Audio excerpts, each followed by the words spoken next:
Ketika seseorang diinginkan oleh Allah menjadi orang baik, ternyata tanda pertamanya bukan diberikan dunia, tidak diangkat posisi kedudukan dunianya, bukan diberikan materi melimpah ruah, tapi yufaqihu fiddin. Dia diberikan dorongan oleh Allah, diringankan langkahnya untuk mau belajar tentang tuntunan agama.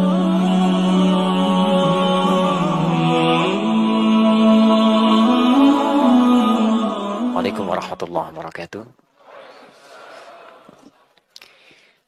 Alhamdulillahi wa kafa. Wassalatu wassalamu ala rasulillahil mustafa wa ala alihi wa sahbihi wa man wafa. Amma ba'd. Fa ya ibadallah, usi nafsi wa iyyakum bi taqwallahi faqad fazal muttaqun. Fala tamutunna illa wa antum muslimun. Faqala ta'ala ya ayyuhalladzina amanu taqullaha haqqa tuqatih wa la tamutunna illa wa antum muslimun. Saudara-saudariku, teman-teman sekalian, dan pemirsa Akhir TV, Madani TV, dan yang bergabung bersama kami saat ini, bersyukur pada Allah Subhanahu wa Ta'ala bahwa di antara sekian hamba Allah yang tengah beraktivitas di siang hari ini, dan Masya Allah, sebagian daerah Bandung terlihat banyak kendaraan berlalu lalang, plat nomornya juga tidak semua dari Bandung, dengan tujuan yang berbeda-beda. Ada yang ingin berekreasi, bertamasya, hanya sekedar ingin berefleksi, mencari dunia dan sebagainya. Demi Allah saya katakan, di antara semua manusia yang beraktivitas tepat di saat ini, ternyata Anda yang dipilih oleh Allah Subhanahu wa Ta'ala, diringankan langkahnya, tidak dalam konteks dihadirkan mendapat dunia, tapi langsung diundang ke tempat terbaik di muka bumi ini, langsung diundang ke rumah Allah Subhanahu wa Ta'ala untuk mendekat dan mengambil sebagian dari rahmat Allah Subhanahu wa Ta'ala. Perhatikan, orang-orang seperti ini oleh Nabi SAW diberikan porsi khusus, disiapkan satu kalimat dan dimohonkan kepada Allah untuk setidaknya diberikan 5 keutamaan dalam kehidupannya. Pertama, terdapat di hadis riwayat Al-Bukhari nomor hadis 71, diriwayatkan oleh Abu Hurairah radhiyallahu taala anhu. Qal, posisi paling kiri sebelah atas di kitabnya. Lihat kalimatnya. Qala Rasulullah sallallahu alaihi wasallam. Rasulullah sallallahu alaihi wasallam satu kali pernah menyampaikan, "Man yuridillahu bihi khaira." Siapapun, man itu dalam bahasa Arab itu satu huruf yang berfungsi untuk menunjuk kepada subjek atau objek tapi tanpa batas. Ismun mausulun yadullu 'alal 'ammiyah. Enggak ada batasnya. Mau laki-laki, perempuan, besar, kecil, tua, muda, siapapun. Siapapun yuridillahu bihi khaira, yang diinginkan oleh Allah berubah menjadi orang baik, memiliki sifat-sifat kebaikan. Teman-teman, orang baik dipandang baik oleh manusia, belum tentu dipandang baik oleh manusia yang lainnya. Anda orang Bandung disebut baik oleh teman-teman di Bandung. Orang Bekasi belum tentu menyebut Anda orang baik. Bahkan orang Jakarta belum tentu kenal Anda. Se-Indonesia menyebut Anda yang terbaik. Orang Afrika mimpi aja belum pernah lihat Anda. Belum tentu nyambung gitu kan.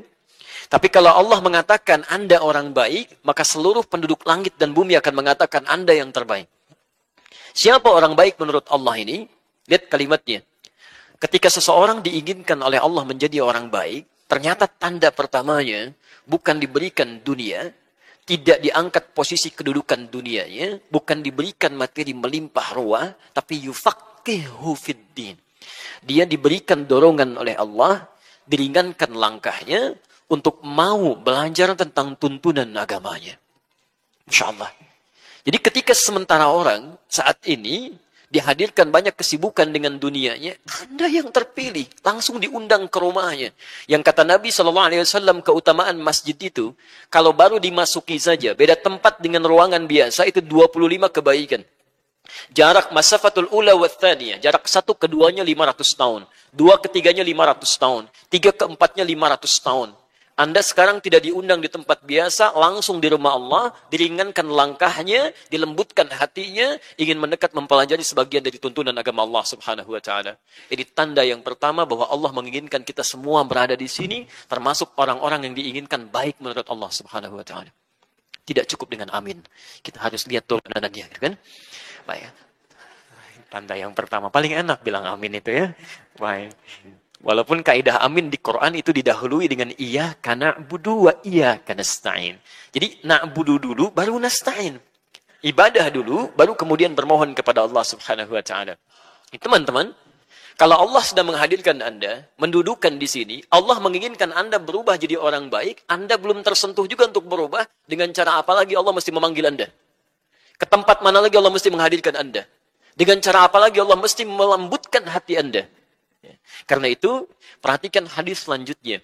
Terdapat dalam Sunan Ibnu Majah, di antaranya, nomor hadis 233, diriwayatkan oleh seorang bernama Amir bin Uwaimir, punya anak perempuan namanya Darda, maka dikenal dengan Abu Darda.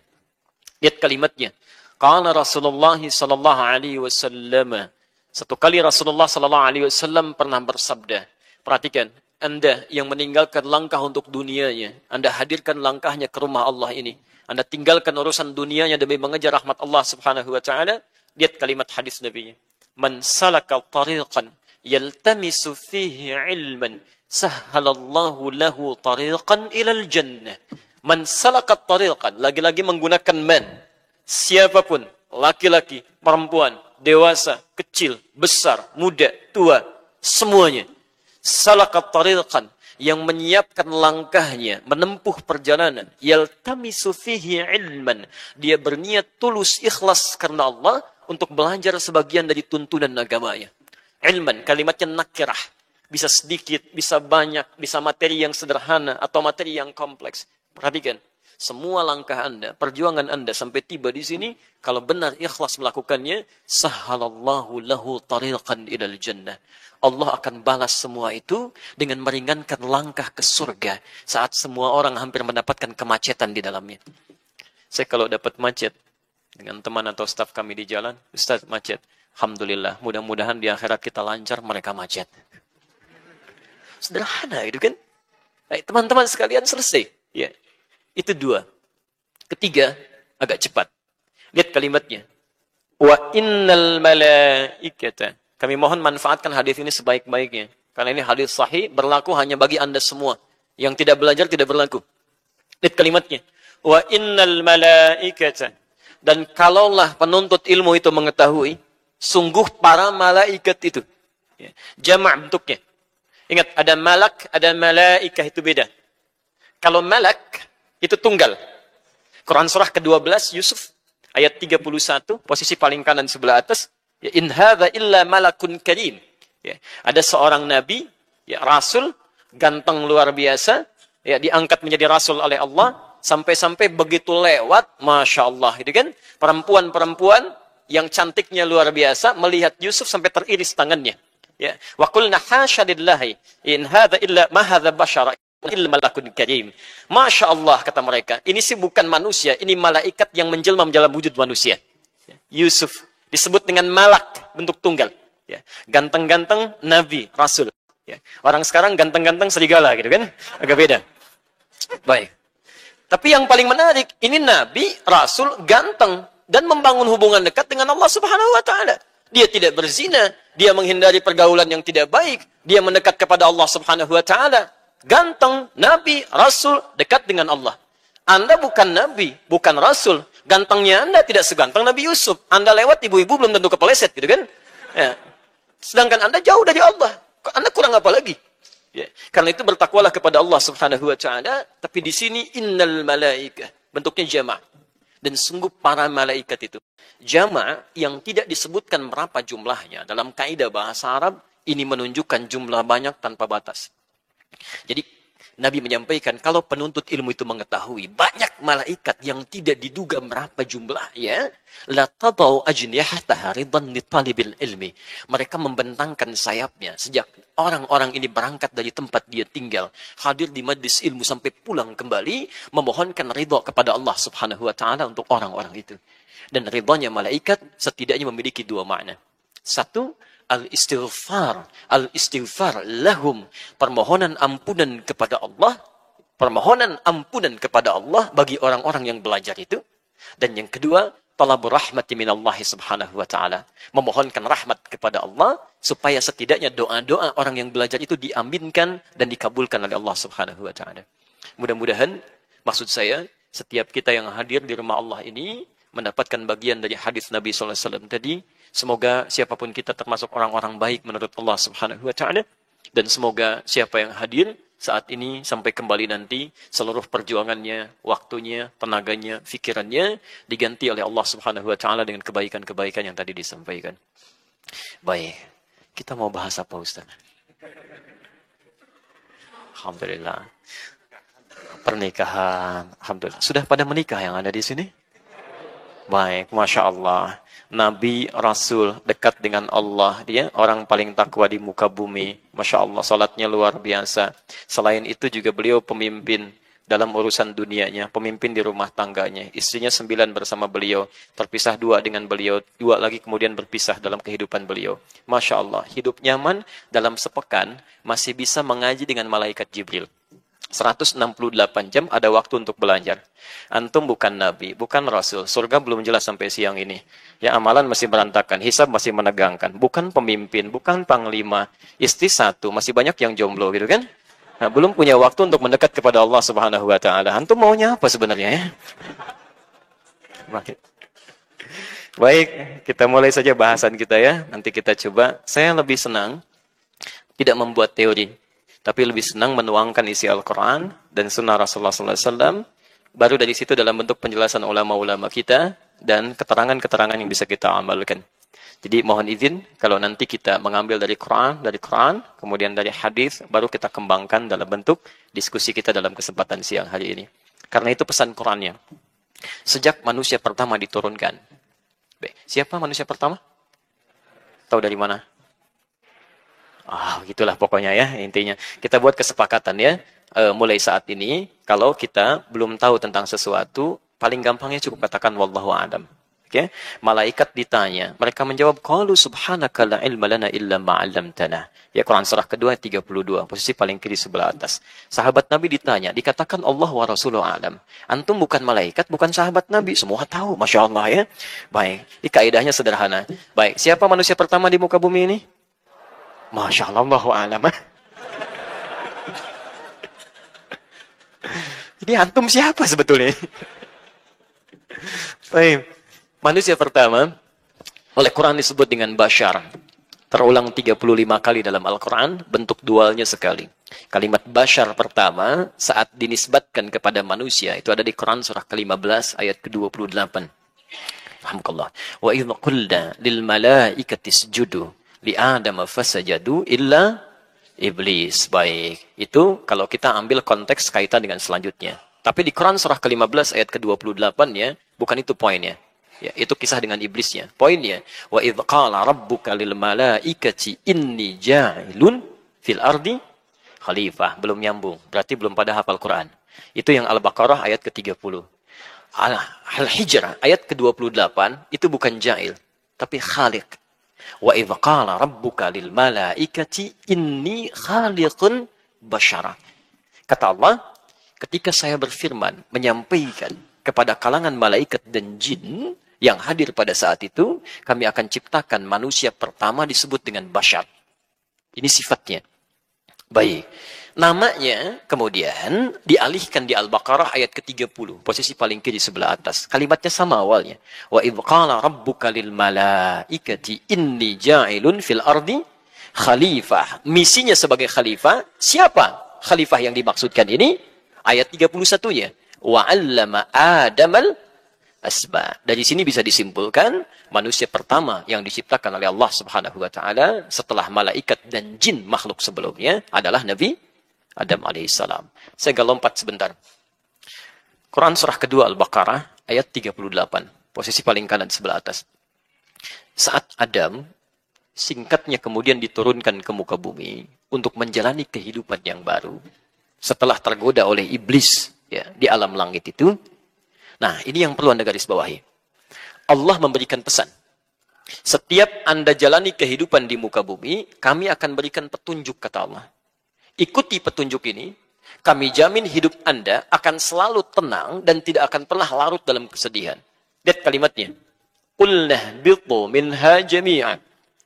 Mulai sekarang kami firmankan turun semuanya ke muka bumi. Fa imma ya'tiyannakum minni huda. Saat Anda beraktivitas di muka bumi, kami akan sertakan petunjuk kami. Disebut dengan hudan. Faman tabi'a hudaya, dan siapa yang mengikuti petunjuk kehidupan dari kami ini, fala khaufun 'alaihim wa lahum yahzanun. Kami jamin selama hidupnya dia tidak akan pernah merasa gelisah, please, tidak akan pernah larut dalam kesedihan. Jadi kalau Anda ikuti petunjuk kehidupan ini, demi Allah, Allah langsung sampaikan, enggak ada orang yang akan galau dan tidak akan ada yang sedih dalam hidupnya. Akan enak saja. Petunjuk kehidupan. Bahkan ada orang-orang yang saking lekatnya dengan petunjuk Allah ini, ya, Quran surah kedua Al-Baqarah ayat kelima, ulaika ala hudam mir rabbihim. Teman-teman perhatikan. Ini apa? Oh, jangan katakan wallahu alam ya. Ini botol haramain isinya air. Baik. Sekarang perhatikan, botol ini ada di atas apa? Meja. Ada jarak tidak? Ada. Kalau ada benda di atas, kemudian ada jarak di bawahnya, dengan benda bawahnya, itu disebut fauqa namanya. Fauqa, ada jaraknya. Tapi kalau menempel seperti ini, tidak ada jaraknya, maka disebut dengan ala namanya. Ala. Perhatikan, ada orang-orang yang selalu lekat nempel dengan petunjuk Allah Subhanahu wa taala. Ulaika bukan fauqa, ala hudan. Jadi dia bangun tidur, ingat petunjuk Allah. Dia mau melihat, dia gunakan petunjuk Allah dengan penglihatannya. Dia mau duduk, ingat dengan Allah. Dia mau makan, ingat dengan Allah. Orang-orang yang selalu lekat dengan petunjuk Allah, itu dijamin. Lihat ujung ayatnya. Wa ulaika humul muflihun. Kami pastikan orang-orang itu pasti bahagia dalam kehidupannya. Jadi ada orang-orang yang di rumah tangganya ingat dengan Allah. Pekerjaannya ingat dengan Allah. Bahkan dari berdirinya, duduknya sampai tidurnya, tidak ada yang diingat kecuali Allah Subhanahu wa taala. Berita baik ya, sejak Nabi Adam diturunkan, diberikan petunjuk. Disebut apa tadi petunjuknya? Hudan. Teman-teman, ternyata semua generasi setelah Adam, saat diutus nabi-nabi setelahnya, itu semua nabi, dari Nabi Adam sampai nabi yang terakhir, itu semuanya oleh Allah bersamaan diturunkan dengan petunjuk kehidupan bagi umatnya. Dan namanya semua sama, Hudan. Siapa nabi terakhir? Nabi Muhammad Sallallahu Alaihi Wasallam. Awas hati-hati ya. Saya audiensi terakhir dengan MUI di Jawa Barat. Itu sekarang lagi marak nabi di Jawa Barat. Hampir tiap bulan Pak ada nabi baru. Bu, hampir tiap bulan. Sekarang nabi barunya lagi di Karawang ini ya, sebagian ya. Dulu saya lihat di catatan Bakor Pakam Kementerian Agama. Ada nabi, saya kira itu yang terakhir. Perbatasan Jawa dengan Sunda, Cirebon ke sana. Ya, bikin ajarannya Jasun namanya, Jawa Sunda. Nabinya Tugimin. Saya kira selesai gitu kan. Ternyata pindah ke beberapa tempat yang baik. Lihat, nabi terakhir, Nabi Muhammad sallallahu alaihi wasallam. Dari mulai Nabi Adam sampai Nabi Muhammad, ternyata semua nabi dan rasul ketika diutus oleh Allah membimbing umatnya, itu semuanya membawa hudan. Silakan Anda urutkan ya. Saya beri contoh.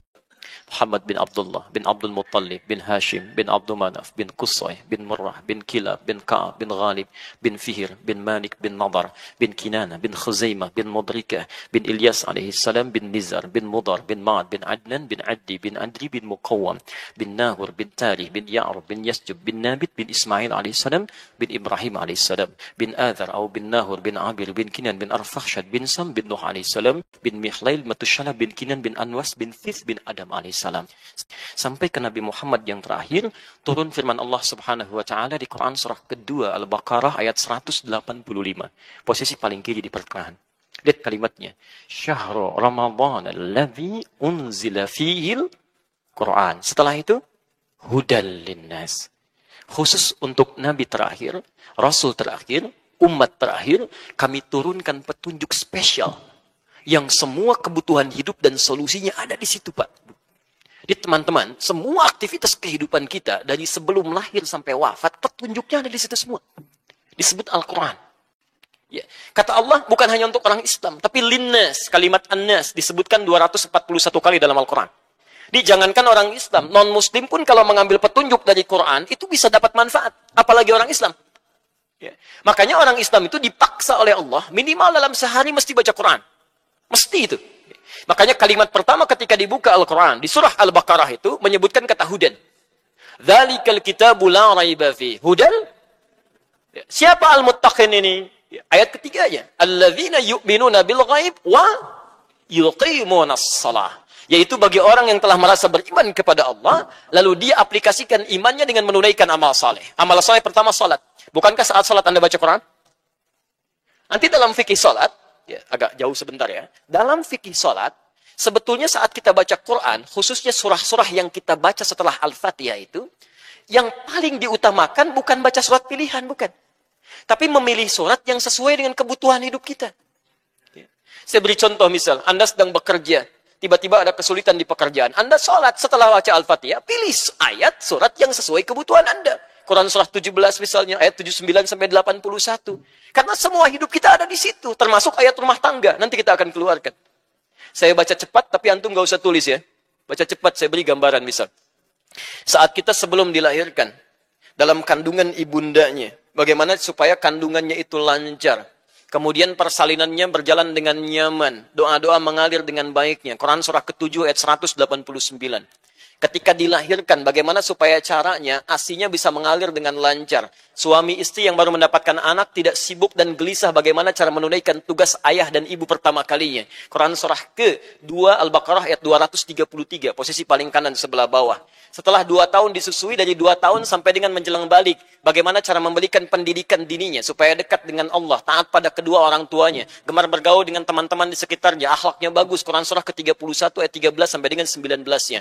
Dia mulai belajar bagaimana supaya cepat menangkap pelajarannya, sulit untuk melupakannya, ada keberkahan dalam pelajarannya. Quran surah 9 ayat 122, posisi paling kiri sebelah bawah. Bagaimana saat dia menangkap pelajaran, dia dapat prestasi juga. Quran surah ke-58 ayat ke-11-nya. Tiba-tiba dalam dia bergaul, naik lagi, naik sampai naik ke kampus, menemukan teman-teman dalam bergaul. Bagaimana supaya tidak terjebak dalam pergaulan bebas yang tidak menyenangkan. Quran surah 49 ayat ke-13-nya. Tapi kalau ada yang suka, bagaimana cara ta'aruf dan melamarnya? Quran surah yang keempat ayat keempatnya. Kalau menikah, Quran surah 30 ayat ke-21-nya. Dari pernikahan ini kemudian bagaimana cara membagi tugas sebagai pasangan pemula supaya tidak kebingungan menjalani rumah tangganya. Quran surah keempat ayat 34-nya. Apa tugas seorang lelaki dalam mencari nafkahnya? Bagaimana caranya? Quran surah kedua ayat 168 itu yang paling standar. Kalau Anda baru bergerak, rezekinya sudah datang, Quran surah kedua ayat 172. Kalau Anda belum bergerak, rezekinya sudah mendatangi Anda, Quran surah ke-7 ayat ke-96-nya. Apa tugas ibu? Kadang-kadang ibu ditugaskan untuk merawat rumah tangganya, menjaga nama baik suaminya. Quran surah keempat ayat 34-nya. Kalau sudah lahir anak, bagaimana merawatnya? Kadang-kadang tidak mudah merawat mereka. Ada perkataan yang tidak menyenangkan sampai berkata, jangan khawatir. Quran surah ke-17 ayat ke-23-nya.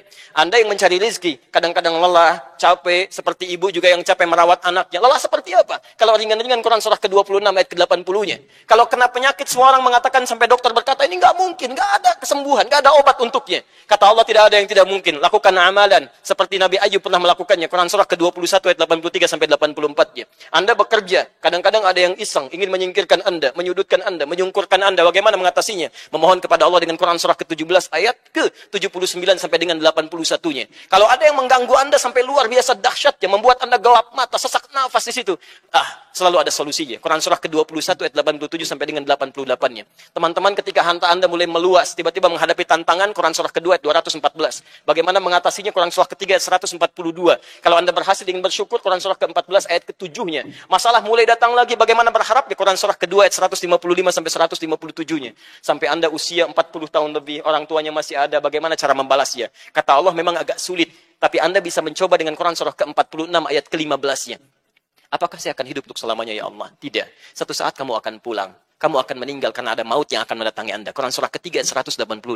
Ya Allah, bagaimana saya meninggalnya caranya? Bagaimana maut caranya datang kepada saya? Akan diutus perwakilan kami namanya Malakul Maut. Quran surah ke-32 ayat ke-11-nya. Bagaimana cara dia mengambil nyawa kami ya Allah? Kalau ingin sedikit menyenangkan, tenang panggilannya. Quran surah 89 ayat 27 sampai dengan 30 itu. Ya ayat Tuhan nafsul mutmainnah. Kalau kamu ingin sedikit menegangkan sambil dipukulin malaikat, Quran surah ke-8 ayat ke-50 itu.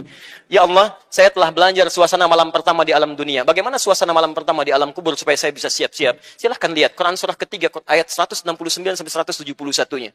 Ya Allah, apakah siksa kubur juga ada? Kalau pengen nyobain silahkan. Quran surah ke-40 ayat 45 sampai 46 sampai 47-nya. Ya Allah, bagaimana saat dibangkitkan nanti? Ada orang dibangkitkan langsung melihat Allah tanpa jeda, bahkan tanpa hijabnya, langsung melihat Allah sampai gembira, berbinar-binar wajahnya. Quran surah 75 ayat ke-22 sampai 23. Tapi ada orang juga yang dimintakan oleh Allah nggak perlu repot memikirkan hisab karena dia akan masuk neraka tanpa hisab. Quran surah ke-18 ayat 100 sampai dengan 101-nya. nikmatnya. Ya Allah, kira-kira di surga seperti apa nikmatnya? Oh, nggak perlu. Itu nggak perlu. Jangan sampai dibayangkan karena tidak bisa dilihat, tidak bisa didengar, tidak terlukiskan. Tapi kalau kamu ingin mendengar informasi dari kami, ada surga yang paling indah bersama Rasulullah. Ikuti sunnahnya. Quran surah ketiga ayat 31. Tingkat surga kedua yang semuanya diberikan oleh Allah di taman surga. Quran surah ke-51 ayat 15 sampai ayat 23-nya. Ada surga yang tingkat ketiga, luasnya seluas langit dan bumi. Anda mau aktivitas jungkir balik silahkan, gak akan sampai ke ujungnya. Quran surah ketiga ayat 133 sampai 134. Bahkan ada surga kelas ekonomi yang saking indahnya nggak pernah dilihat oleh mata, terdengar oleh telinga, bahkan tidak terbayangkan dalam benak kita, dan keindahannya tak terlukiskan. Quran surah kedua ayat ke-25 itu semuanya ada. Semuanya ada. Yang tidak ada, teman-teman sekalian, kita jarang baca isinya. Jadi setiap sholat dari subuh sampai isya yang dibaca itu lagi. Anas lagi. Dan dikabulkan oleh Allah. Pantas mimpinya ketemu jin terus gitu kan. Minal jinnati wan nas. Jadi dari sini, kalau petunjuk itu kita keluarkan, itu mudah Pak, Bu. Hidup tuh enak gitu. Makanya ayatnya diakhiri oleh Allah, yuridullahu bikumul yusra. Allah menginginkan hidup Anda itu mudah. Wala yuridu bikumul usra. Kami nggak ingin hidup Anda susah. Jadi kalau ada orang yang susah hidup, ya di rumah susah, di kantor susah, yang salah bukan Allah. Yang salah, manusia nggak baca petunjuknya. Karena itulah kemudian dalam konteks materi kita insya Allah akan coba keluarkan panduan-panduan dari Al-Quran. Seperti apa petunjuk nabinya, yang dengan itu mudah-mudahan materi ini bisa memudahkan kehidupan setidaknya dari rumah tangga kita sesuai tema yang kita bahas. Kita baru mau mulai ini ya, yang tadi mukaddimah. Baik. Maaf, sampai jam berapa? 1:30 lebih 15. Baik ya. Jam 3, silahkan aja ya. Nanti jam 2 saya pamit ya. Baik, kita mulai petunjuknya yang kami terima. Bagaimana tuntunan Al-Quran dan Sunnah ya, tentang bimbingan pasca pernikahan. Bismillahirrahmanirrahim. Kita mulai dengan Quran surah ke-30 ayat 21. Teman-teman sekalian, bagi seseorang yang sudah menyiapkan diri untuk membangun bahtera kehidupan yang baru dengan jalinan akad pernikahan, maka pesan pertama yang Al-Quran sering tanamkan, bahkan menjadi fitrah bagi calon pasangan untuk mencantumkannya bahkan dalam surat undangan. Seringkali dikutip Quran surah ke-30 ayat 21. Yang paling aneh begini. Biasanya orang yang mengundang itu akan lebih tahu isi undangan dibandingkan yang diundang. Ya. Kami dapat undangan dari teman-teman Al-Fityah. Tentunya teman-teman Al-Fityah lebih tahu isi program undangan itu dibandingkan saya yang diundang. Ada keanehan nih. Ada orang-orang mengundang dalam proses pernikahan, menuliskan ayat Quran, mencantumkan di surat undangan, yang ngundang nggak pernah baca ayat yang dicantumkan. Sehingga ini yang menjadikan miss pertama kali ketika akad diucapkan, roh ayatnya tidak sampai pada dirinya. Seharusnya sebelum akad itu dilakukan, kalimat ini mesti tertanam dalam jiwanya dulu. Supaya visi rumah tangganya, ketika akad mulai dilakukan, sudah tertanam jiwa Quran di dalamnya. Maka perhatikan bagaimana Allah mengingatkan seorang pasutri itu, pasangan suami istri, ya, yang telah menjalani akad, bagaimana bakal Quran mesti dibawa. Wa min ayatihi. Satu. Saya ulang. Wa min ayatihi. Bisa dibantu teman-teman? Ada yang bawa mushaf tidak?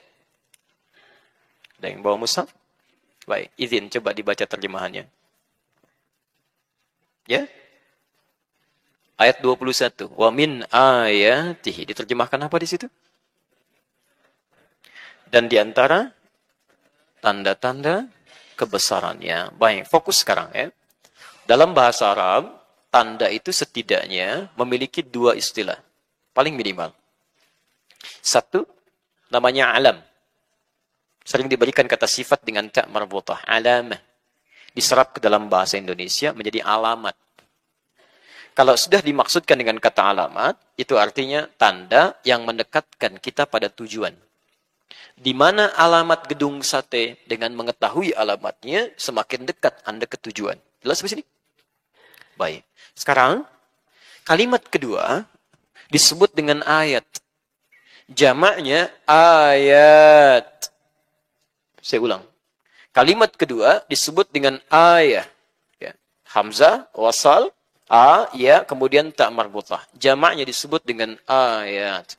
Anda baca di kamus manapun, kalau benar ya tataran bahasanya, ayat itu tidak pernah disebutkan dalam bahasa Arab kecuali tanda yang mendekatkan seorang hamba dengan Allah Subhanahu wa taala.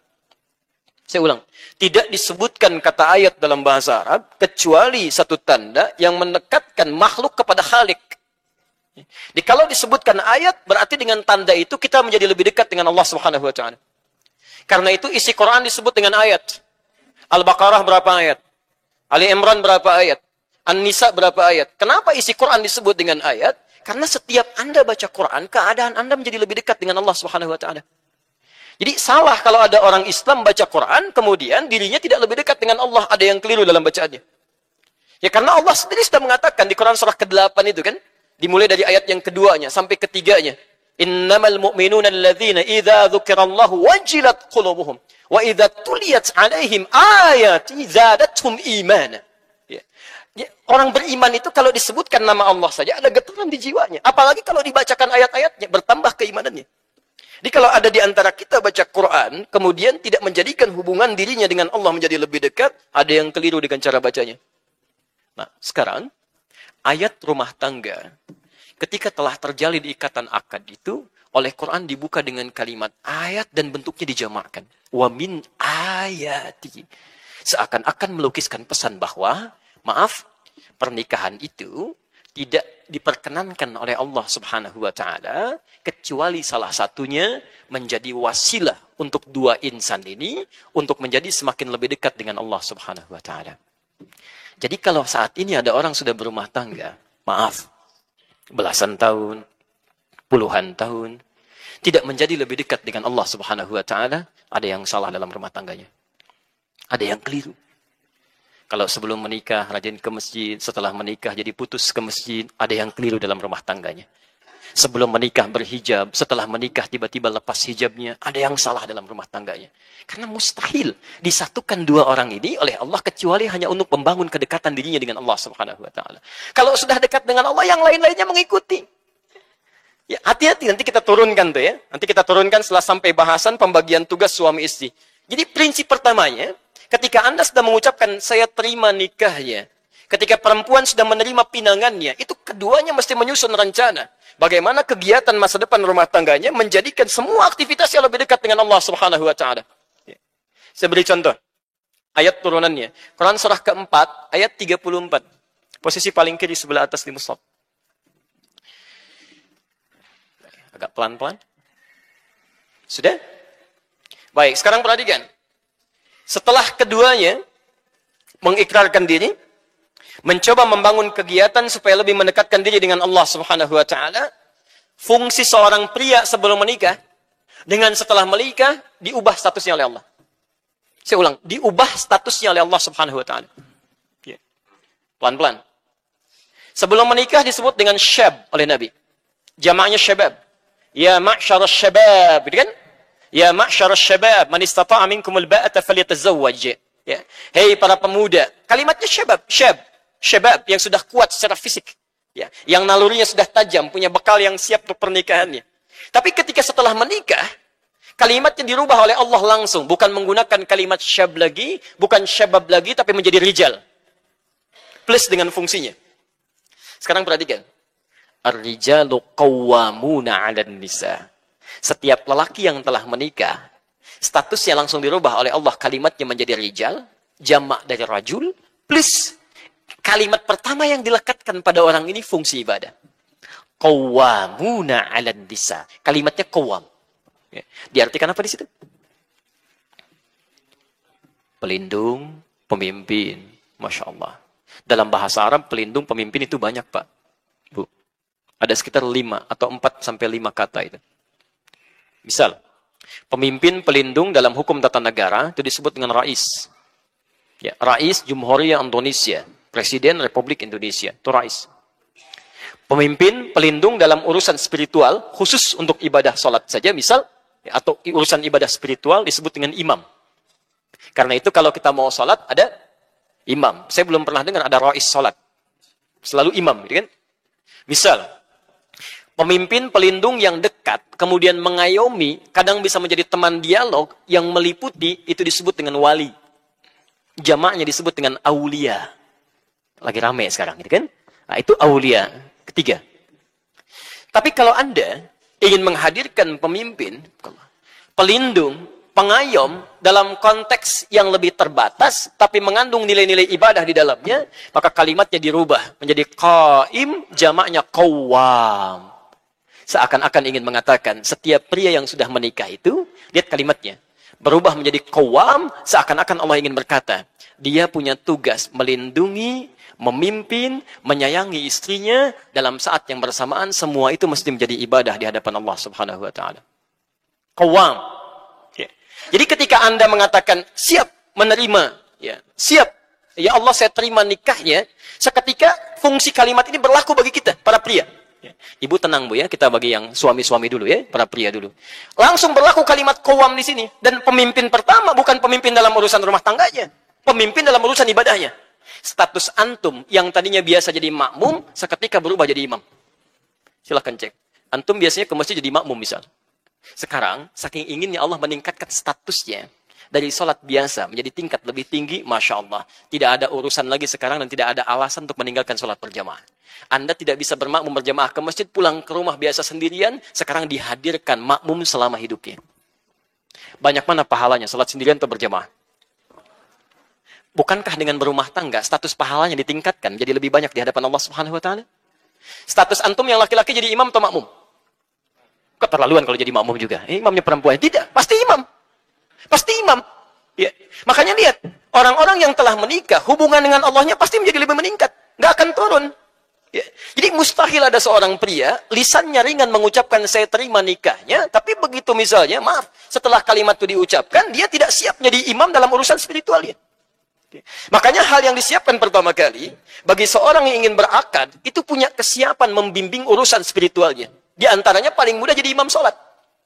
Turunan kata qawam itu qaim. Turunannya lagi dari kata aqama, yuqimu. Semua kalimat sholat di Quran, umumnya dalam bentuk ibadah, diawali dengan kata iqamah. Kalimat sholat pertama Al-Baqarah ayat 3. Alladzina yuqimun. Alladzina yu'minuna bil ghaib wa yuqimunas salah. Al-Baqarah 43. Wa aqimus salah. Al-Ankabut ayat 45. Wa aqimis salah. Selalu aqim, iqamah. Dan imam rumah tangga, dimulai dengan kata qawam, turunan dari situ. Jadi seharusnya kalau sudah berumah tangga, Anda bisa menjadi imam, sholatnya lebih baik lagi. Disalah kalau kemudian ada orang berumah tangga, untuk urusan sholat saja dia nggak bisa pimpin. Bagaimana bisa memimpin masalah yang lebih besar lagi? Ya. Ini pernah nyata ya. Kejadian saat kami awal ke Indonesia, diundang ke Ciamis, pulang mampir ke Garut. Ada pertanyaan. Ustadz, ada kasus ini. Ini nyata, saya tidak ngarang ya. Ini nyata Ustadz, ada seorang sudah menikah, kemudian ibu mertua minta diimami dari ba'da maghrib itu. Begitu ngimami menantunya, ya plus dengan istri dan ibu mertuanya, dia bacakan rakaat pertama, Qul huwallahu ahad, Al-Ikhlas. Baik. Rakaat kedua, Qul huwallah juga. Baik. Maghrib selesai, datang Isya, imami lagi. Ternyata Qul huwallah juga. Baik. Oleh ibunya dikatakan, nak, subuh nanti tolong imami lagi ya. Nggak apa-apa kalau rakaat pertama qul huwallah, tapi yang kedua cari yang lain ya. Fikir ibunya ada waktu semalam untuk cari referensi surat yang lainnya. Begitu subuh, ini nyata. Mengimami, rakaat pertama qul huwallah. Rakaat kedua setelah waladhdallin agak lama begini gitu kan.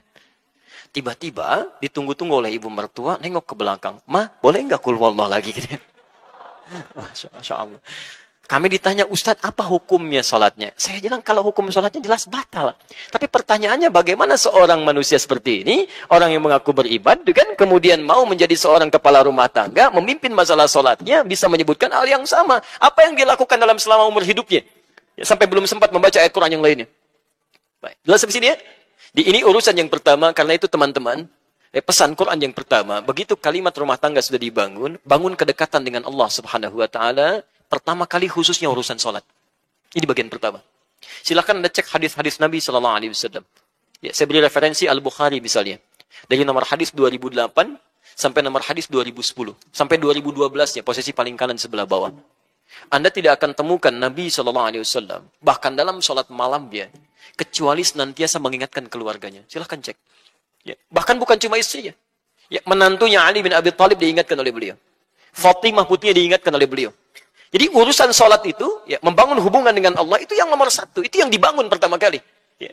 Kalau Anda, maaf ya, Anda mengharapkan rezeki, mengharapkan ketenangan, kelancaran dalam urusan kehidupan rumah tangga, bukankah yang punya semua itu Allah?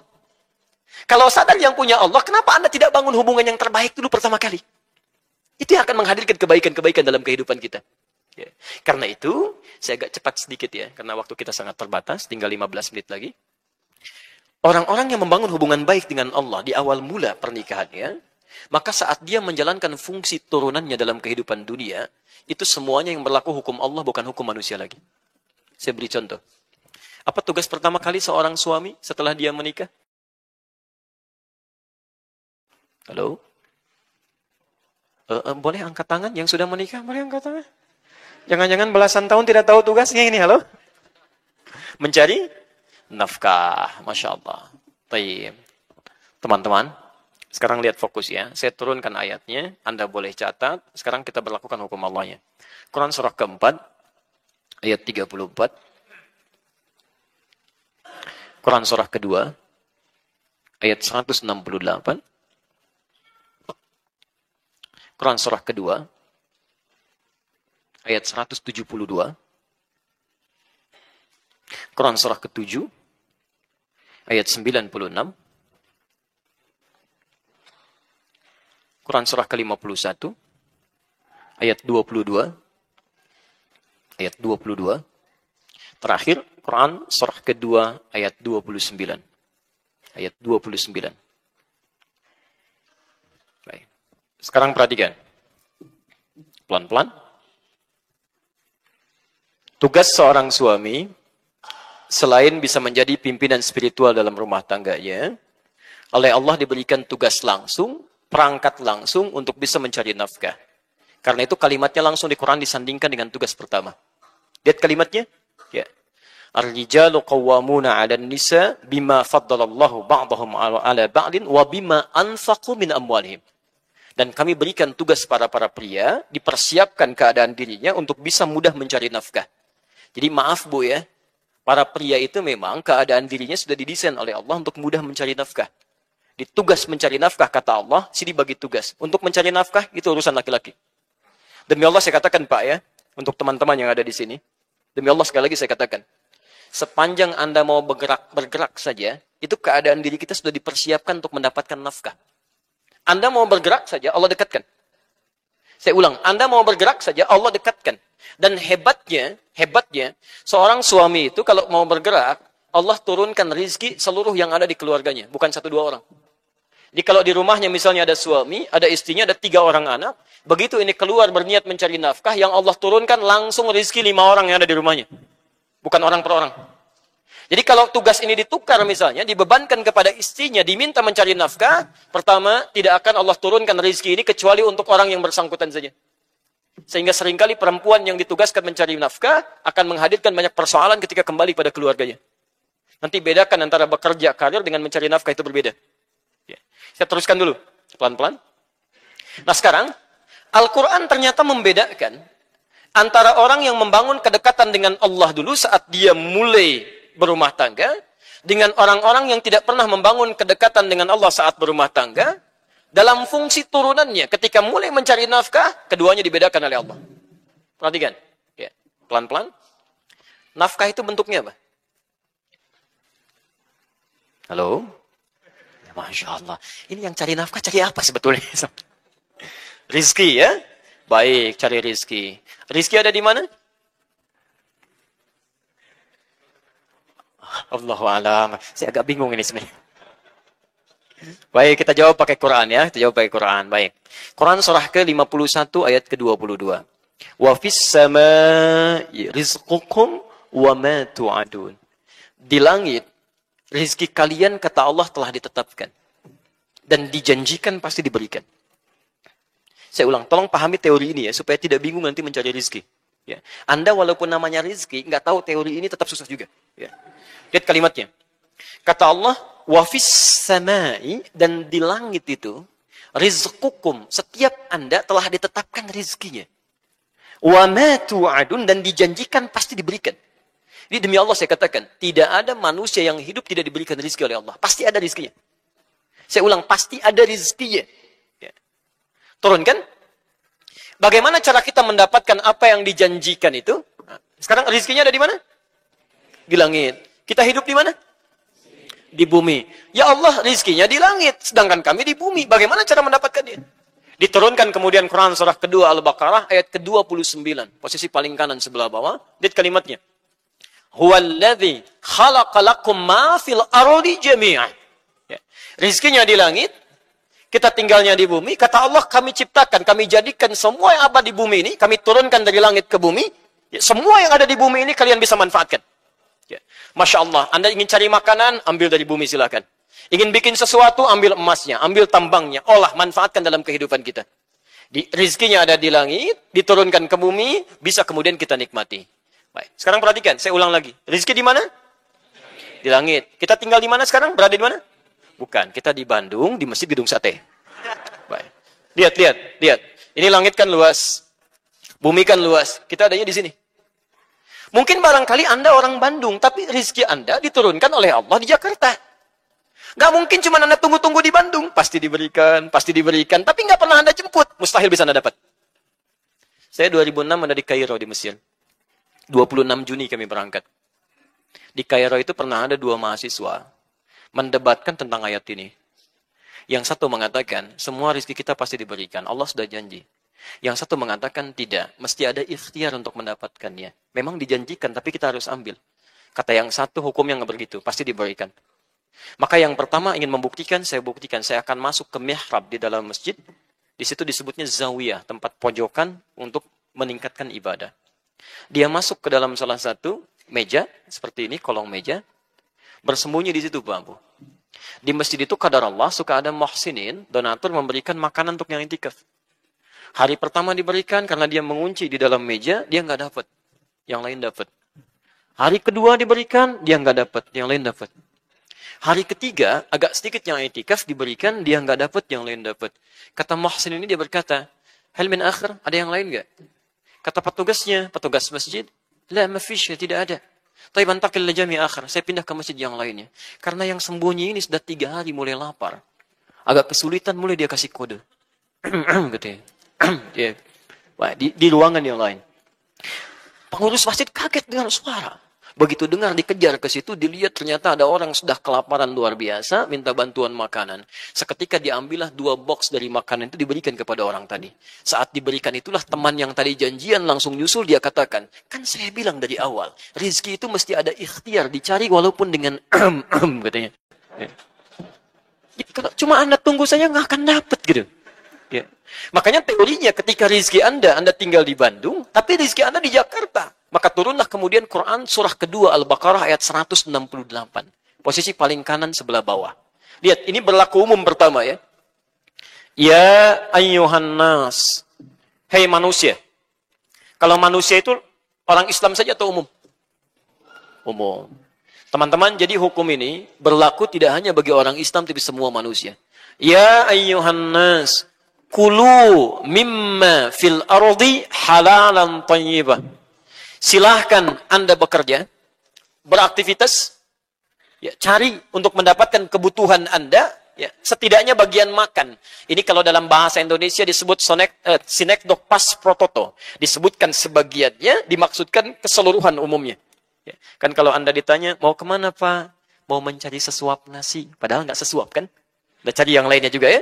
Ini bahasa Arabnya kulu, silahkan cari makan. Yang dicari mungkin untuk pakaian juga, untuk rumah juga. Tapi bahasanya, kulu, cari.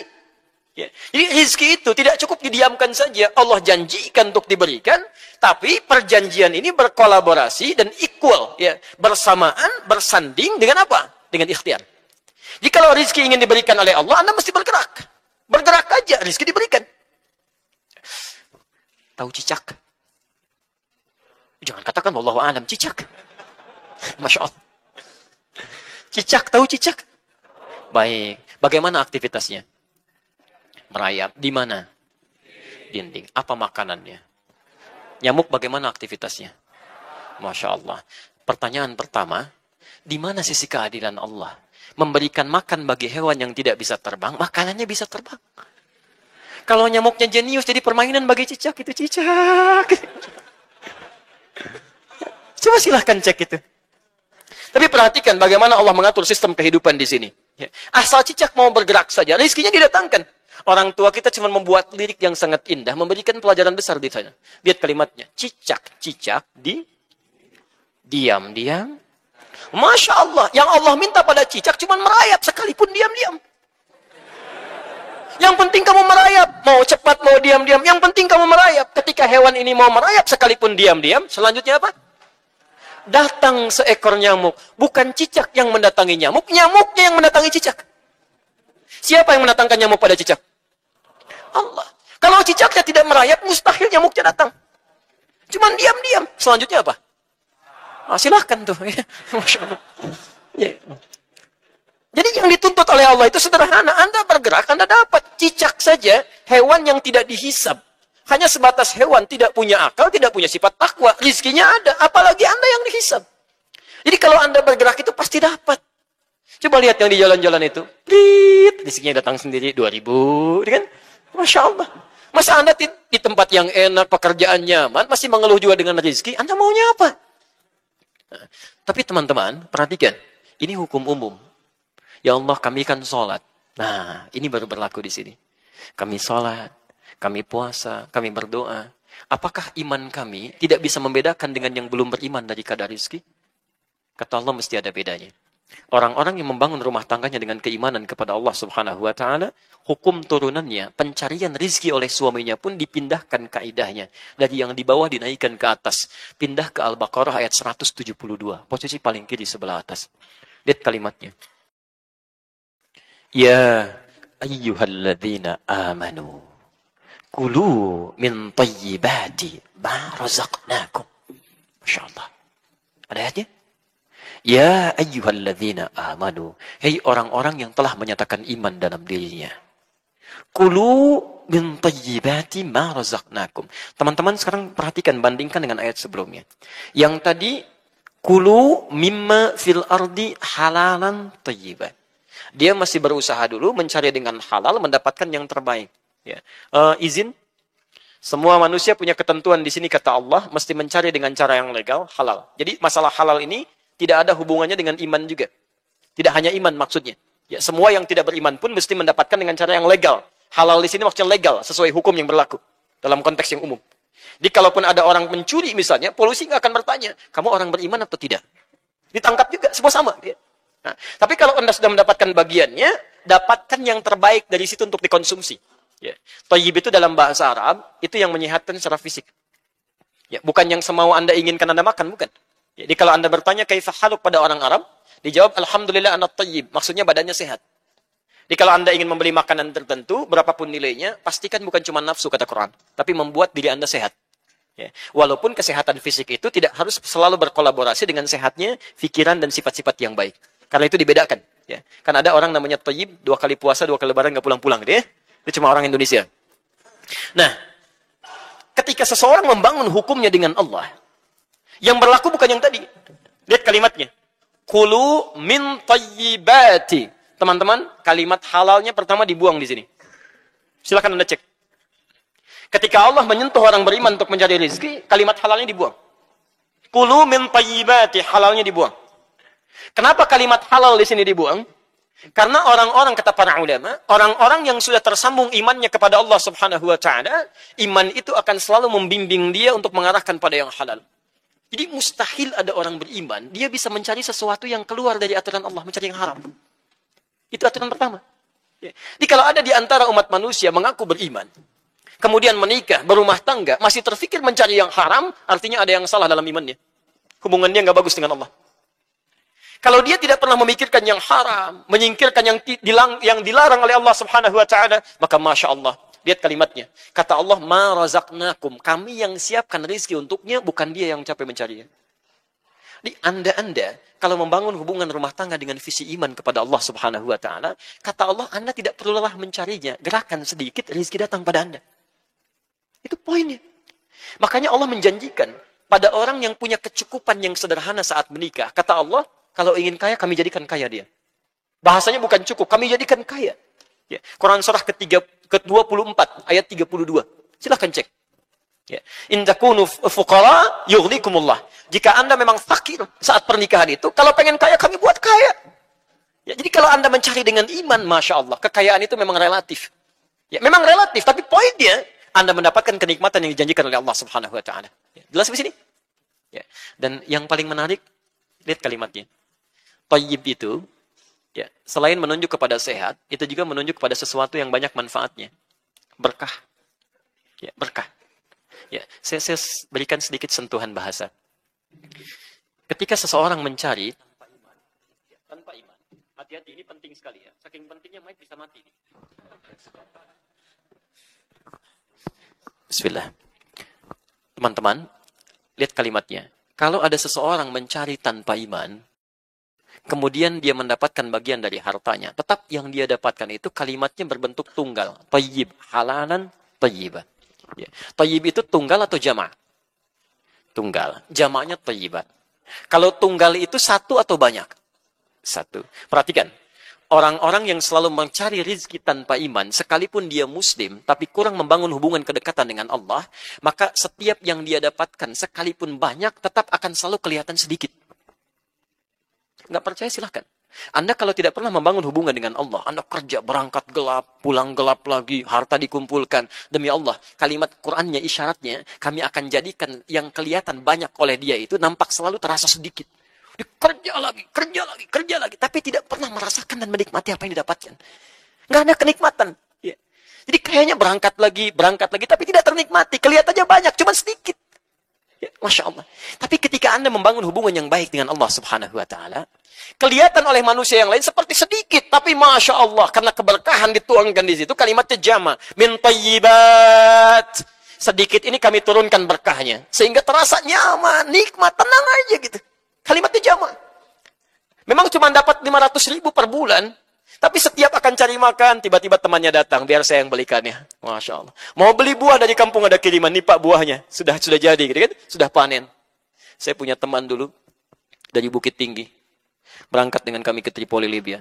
Bekalnya cuma $50. Selama 5 tahun di Libya, kembali lagi, uang itu utuh, Pak. Utuh. Dibawa pulang $50. Tidak habis. 50 US. Dan niatnya luar biasa gitu. Ketika berangkat ingin memuliakan keluarganya, ingin membahagiakan ibunya. Orang lain bekerja musim panas, beliau kemudian bekerja juga tapi uangnya dikirim untuk haji ibundanya. Allah balas itu. Begitu pulang, ibunya berhaji, dimuliakan oleh Allah, menikah dengan baik dan uang 50 US itu utuh. $50. Jadi ada orang-orang yang mendapatkan seakan-akan banyak tapi hidupnya nestapa, capek gitu. Tapi ada orang-orang yang kelihatan seperti sedikit tapi cukup, enak. Kan yang paling enak itu hidup yang pas kan? Pas butuh ada gitu ya. Pas perlu datang gitu. Itu kan yang nyaman gitu. Ya.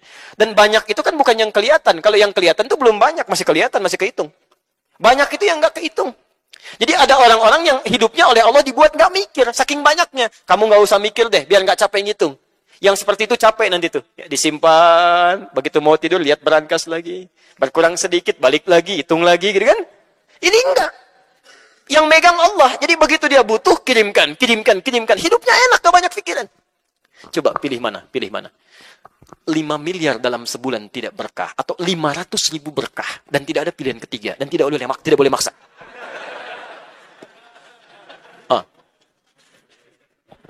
Itu tidak mudah gitu ya. Teman-teman tidak mudah. Karena itu, coba cek. Kalau selama ini Anda berumah tangga, maaf, ya, ada rizki yang selalu ingin dicari, tapi tidak pernah ada manfaat dari apa yang Anda peroleh itu, berarti ada ketidakberkahan di situ. Ya, mohon izin, ini semua kan harta kita akan ditanya ya.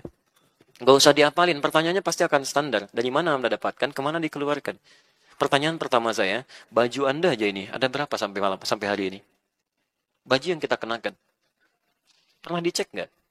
Berapa banyak yang pernah baju Anda kenakan yang Allah titipkan kepada Anda, berapa yang digunakan dalam hal manfaat untuk Allah Subhanahu wa taala? Berapa yang pernah digunakan untuk ibadah? Semua akan ditanya gitu kan. Kita mengatakan kurang-kurang, padahal yang di lemari cukup banyak. Dan semua akan ditanya. Kami sering katakan pada teman-teman, kalau ingin mudah hisabnya, pertama kali mengenakan sesuatu yang baru, gunakan untuk kepentingan Allah dulu. Pakai sholat. Di jawaban hisabnya enak. Dari mana fulan kamu dapatkan pakaian itu?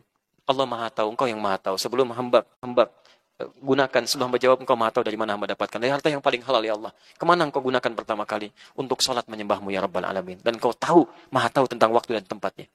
Anda kalau punya baju pertama kali digunakan apa? Baju baru pertama kali digunakan untuk apa? Masya Allah, Alhamdulillah. Dari mana kamu dapatkan semua ini, fulan? Dari harta yang paling halal ya Allah, engkau Maha tahu. Kemana engkau pertama kali gunakan? Kondangan ya Allah. Cobalah gitu kan. Mulai dengan baik pelan-pelan. Nah, kalau keberkahan itu belum didapatkan, berarti hubungan kita belum ditata dengan baik dengan Allah Subhanahu wa taala. Jadi, visi yang pertama, ya coba cek dulu setelah berumah tangga, coba lihat bagaimana kita membangun kedekatan dengan Allah Subhanahu wa taala. Yang terakhir bagian nomor 1, Mas. Ya, karena baru 1 ini yang kita bahas. Ada orang yang hebat. Yang hebat ini belum nyari, kebutuhannya sudah Allah hadirkan. Yang pertama nyari dulu, baru dapat. Yang kedua bergerak sedikit, baru dihadirkan. Yang ketiga, belum bergerak, baru punya keinginan, langsung Allah hadirkan. Ya. Yang pertama disebut nas. Yang kedua disebut amanu. Yang ketiga langsung di Quran surah ke-7. Ayat 96. Tadi rizki ada di mana? Langit. Kita tinggal di mana? Di bumi. Sekarang perhatikan. Ada orang yang oleh Allah langsung dibuka pintu rizkinya di langit dan di bumi. Kalau pintu langit dan bumi dibuka semuanya, ini dibuka langitnya, buminya dibuka. Dia tanpa bergerak pun, kalau cuma ingin dia dapatkan itu. Siapa orang ini? Walau anna ahlal qura amanu wattaqau lafatahna alaihim barakatim minas sama'i wal ardh. Kalaulah satu penduduk negeri Anda sebandung semuanya dengan izin Allah, beriman kepada Allah plus tingkatkan takwa. Takwa disebutkan 115 kali dalam Al-Quran. Turunannya salah satunya bentuknya ibadah. Puasa disebut dengan takwa. La'allakum tattaqun. Al-Baqarah 183. Haji bekalnya takwa. Al-Baqarah 197. Wa tazawwadu fa inna khairaz zadit taqwa. Salat bagian dari takwa. Baca Quran bagian dari takwa. Tahajud bagian dari takwa. Infak bagian dari takwa. Kalau Anda bangun rumah tangga dengan peningkatan takwa kepada Allah, demi Allah saya katakan, kata Allah, la fatahna alaihim barakati minas sama'i wal ardh. Kami akan buka semua pintu-pintu keberkahan di langit dan di bumi. Dan tidak ada perjalanan kehidupan rumah tangga itu kecuali nikmat aja. Di mana ada kegelisahan juga enak, Pak. Ya, nanti saat masuk ke fase-fase persoalan rumah tangga, itu keindahannya yang besar jadi kecil, yang kecil tidak akan membesar. Ya, saya tutup dulu sebentar, mohon izin lewat sedikit ya. Bapak Ibu sekalian, siapa perempuan pertama yang dinikahi oleh Rasulullah SAW? Sayyidah Khadijah. Ya. Perhatikan bagaimana Rasulullah membangun hubungan keakraban dengan Sayyidah Khadijah saat menikah. Yang dibangun konsep tadi. Kedekatan dengan Allah Subhanahu wa Ta'ala. Ya. Saya tidak ingin bicara masalah materi karena memang Sayyidah Khadijah itu paling kaya di zamannya. Perempuan terkaya pada saat itu. Ya. Tapi yang paling penting, perhatikan. Ketika masuk kepada aspek ujian masalah rumah tangga. Ini semua orang bisa mengalami peristiwa serupa. Lihat kalimatnya. Al-Bukhari, nomor hadis yang keempat. Bukan Bukhari ya. Harus pakai al. Ya, jadi bukan Bukhari. Karena nama aslinya bukan Bukhari. Bukan Al-Bukhari. Nama aslinya Muhammad. Punya bapak namanya Ismail. Punya kakek namanya Ibrahim. Punya kakek buyut namanya Al-Mughirah. Yang buyutnya Al-Bardisbah. Tinggal di Kecamatan Ju'fah, Kabupaten Bukhara, Provinsi Khorasan, negara Uzbekistan sekarang. Kalau ada non-Arab datang ke Arab untuk belajar, umumnya memperkenalkan dengan nama daerah. Untuk menerangkan bahwa Islam sudah sampai ke tempat saya, ini buktinya saya masuk Islam. Rumusnya tambah al di depan daerahnya, ujungnya diganti dengan i. Saya dari Bukhara, tambah al-Bukha, ujungnya i. Al-Bukhari. Saya dari Bukhara. Baik. Bisa ada namanya Cecep gitu kan. Bisa dari Gedung Sate. Itu boleh. Begitu umrah, ana Cecep al Gedung Sate i. Nah, itu sah. Ya, al depannya, kemudian ujungnya i. Di Al-Bukhari, dari 97 bab yang pernah dicantumkan di situ, ditulis 16 tahun di Masjidil Haram dan Masjid An-Nabawi, Anda buka jilid yang pertama, di bab yang pertama, hadis yang keempat, posisi paling kanan sebelah bawah, halaman ke-12. Kalau punya cetakan yang Darul Hadis, terbitan tahun 2002, warnanya merah, harganya 209.000 sekarang. Ya. Teman-teman, dikisahkan oleh Jabir bin Abdullah radhiyallahu ta'ala anhuma. Saat wahyu turun, ya, wahyu turun, pertama kali Iqra itu, Setelah itu Nabi semakin senang ke Gua Hira. Awas ya, saya ingatkan pesan. Gua Hira itu jangan ringan diucapkan. Kalau Anda main ke sana, itu jaraknya kurang lebih sampai 6 kilo dari rumah Nabi ke Gua Hira. Saya pernah naik sampai ke atas 700 meter, turun lagi sedikit ke guanya. Itu melihat dari situ langsung ke arah rumah Nabi tinggal di sekitaran Ka'bah, itu harus melewati 5 bukit dulu. Kalau Nabi bukan orang kuat fisiknya, ya, pemuda yang kuat disebut dengan fata, jamaknya fityah. Al-fityah itu bukan cuma pemuda, tapi yang kuat, ya, kuat akalnya, kuat fisiknya, kuat kebaikannya. Itu kalau tidak kuat fisiknya tidak mungkin ada berada di atas sana itu. Ya. Jadi satu kali setelah itu, wahyu belum turun, beliau turun dari Gua Hira, turun. Qadarullah ternyata di pertengahan jalan, mendengarlah suara. Siang-siang. Muhammad. Ya Muhammad. Tengok kanan gak ada orang. Kiri gak ada orang. Depan belakang kosong. Begitu melihat ke atas, ini pertama kali beliau melihat malaikat Jibril dalam rupa yang sesungguhnya. Dilukiskan, saya melihat kata Rasulullah, seakan-akan makhluk seperti duduk pakai jubah putih antara langit dengan bumi. Duduk begini. Masya Allah. Namanya siapa deh? Rizki. Mas Rizki keluar dari gedung sate siang-siang. Jam 2. Ya. Kosong. Begitu keluar. Rizki. Wah. Nengok kanan kiri kosong. Depan belakang gak ada orang. Ke atas. Masya Allah. Ada makhluk jubah putih. Rambutnya panjang. Rizki. Apa responnya? Gak mudah dia. Gak mudah. Maka kata Nabi, fara'ibtu minhu. Ra'ibtu itu dari kata ra'uba, rasa takut yang melahirkan bulu kuduk ini naik. Saya khawatir, takut kata Nabi, bulu kuduk saya naik. Lalu bergegas Nabi kemudian meninggalkan tempat itu. Ya, mendatangi rumahnya.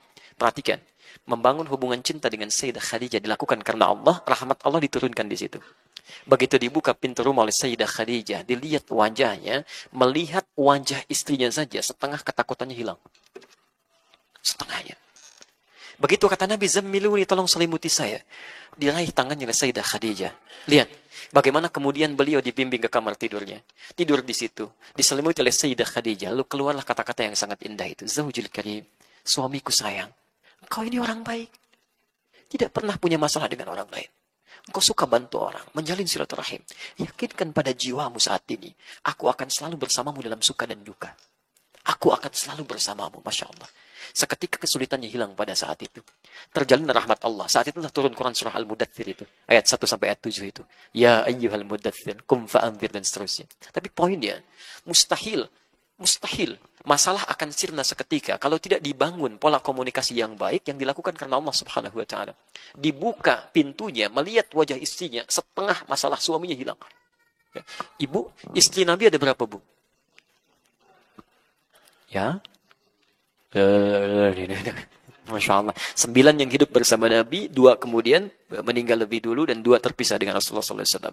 Perhatikan, saya sering katakan sampai tadi malam, istri Nabi itu diizinkan oleh Allah menikah dengan lebih dari 4 perempuan, karena ternyata semua istri Rasulullah SAW itu mewakili semua karakter perempuan di muka bumi.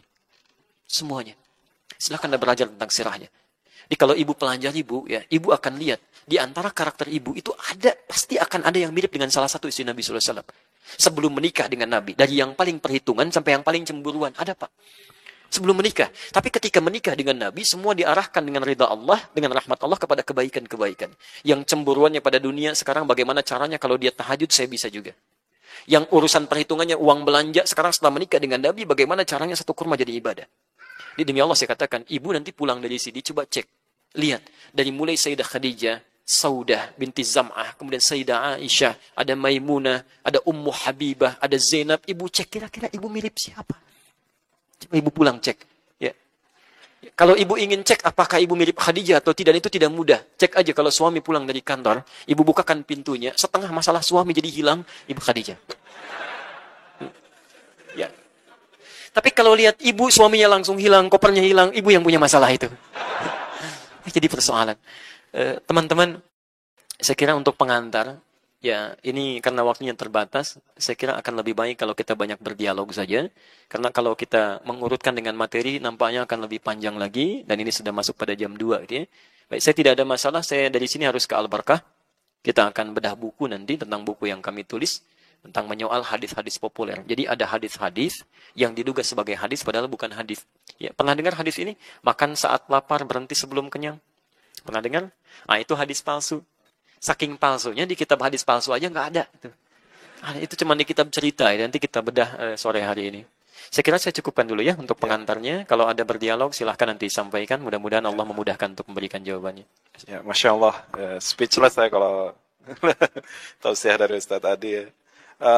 Sekarang kita masuk ke sesi tanya jawab aja dulu ya. Mungkin tidak banyak, cuman kita mulai dengan pertanyaan pertama.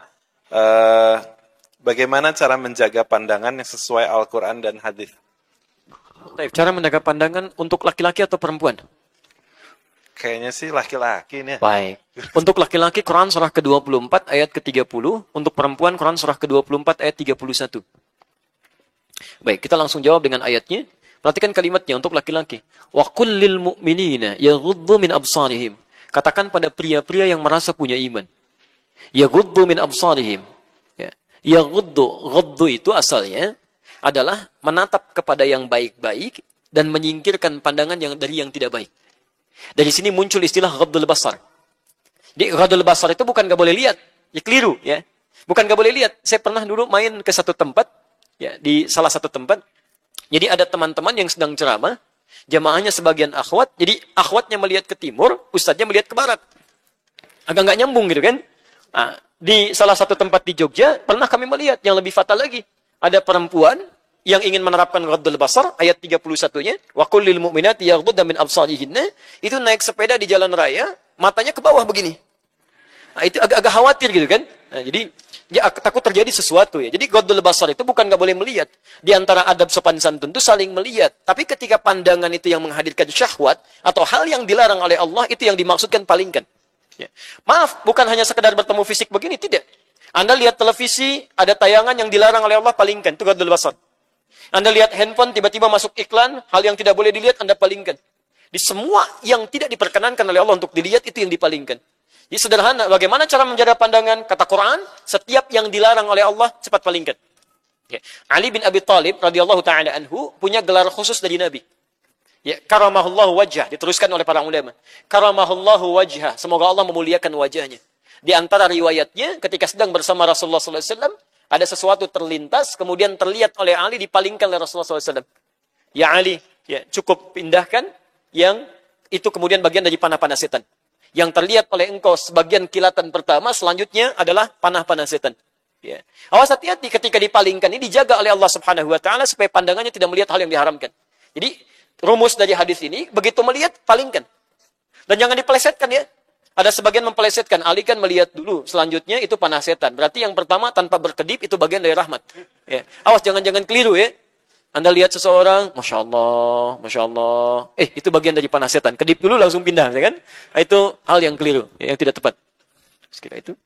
Ya, pertanyaan kedua, Assalamualaikum warahmatullahi wabarakatuh, Ustaz. Alhamdulillah sekarang saya sudah berproses dengan seorang akhwat. Sampai hari ini saya mantap untuk menikahinya. Setelah menilainya secara objektif menurut sunnah, baik dari fisik, akhlak, ilmu agama, hafalan, dan sebagainya. Yang menjadi masalah adalah ayahnya masih belum memberikan izin untuk menikahi putrinya sampai lulus kuliah. Ayahnya menyampaikan bahwa sudah menerima saya, tapi dengan syarat harus menunggu sekitar 8 bulan. Ya. Bagaimana saran Ustadz, lebih mengutamakan calon istri salihah atau kebutuhan menikah kita? Baik. Jazakallah khair. Kita jawab kemudian dengan Al-Quran dan hadis-hadis Nabi Sallallahu Alaihi Wasallam. Pertama, untuk perempuan yang belum pernah menikah sebelumnya, maka akadnya akan terkait erat dengan walinya. Awas hati-hati. Dan hukum wali ini oleh Allah diberikan hukum yang ketat, karena ketika anaknya salah dinikahkan, walinya ikut dosa. Quran surah kedua Al-Baqarah ayat 221. Ya. Lihat kalimatnya. Wala tankihul musyrikati hatta yu'minna. Bagi laki-laki jangan sampai menikah dengan perempuan-perempuan musyrik. Wala amatun mu'minatun ya khairu min musyrikati walau ajabatsun. Walau ajabatsum. Kata Allah, sungguh perempuan-perempuan yang muslimah, walaupun wajahnya tidak memikat Anda, belum ada pesona-pesona keindahan menurut pandangan Anda, itu lebih mulia dalam pandangan Allah dibandingkan perempuan musyrik yang mengagumkan, yang pesonanya sangat indah. Awas hati-hati, ini nggak ada pilihan lagi. Nggak ada pilihan, Allah sudah menentukan. Jadi kalau Anda diberikan pilihan, misalnya, pilih mana? Ya, perempuan yang cantik tapi musyrik atau biasa-biasa tapi muslim? Pilih mana? Nah, sudah nggak usah banyak mikir. Ya, kata Qur'annya pilih yang biasa-biasa. Ya. Maaf, kecantikan itu kan relatif kan? Ya, konon kalau jelek mutlak gitu kan. Kecantikan relatif gitu. Tapi dalam pandangan Allah, sepanjang ada kebaikan dalam iman dalam jiwanya, itu yang terbaik. Itu yang terbaik. Ya. Pelan-pelan. Ayatnya bukan ini yang kita kemudian akan kaji. Ayat setelahnya. Wala tunkihul musyrikin. Jangan nikahkan anak perempuanmu dengan laki-laki musyrik. Jangan nikahkan. Kata para ulama, ketika kalimat ini dihadirkan oleh Allah, ingin menunjuk kepada wali dari pihak perempuan, khususnya ayah, yang punya peran memberikan izin dan menikahkan anak perempuannya dengan laki-laki yang dimaksudkan.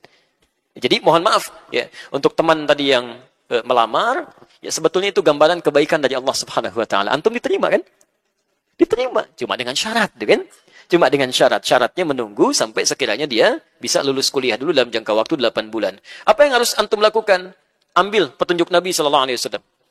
Ya. Kata Nabi selesai. Fa illam yastati fa alaihi bisyam.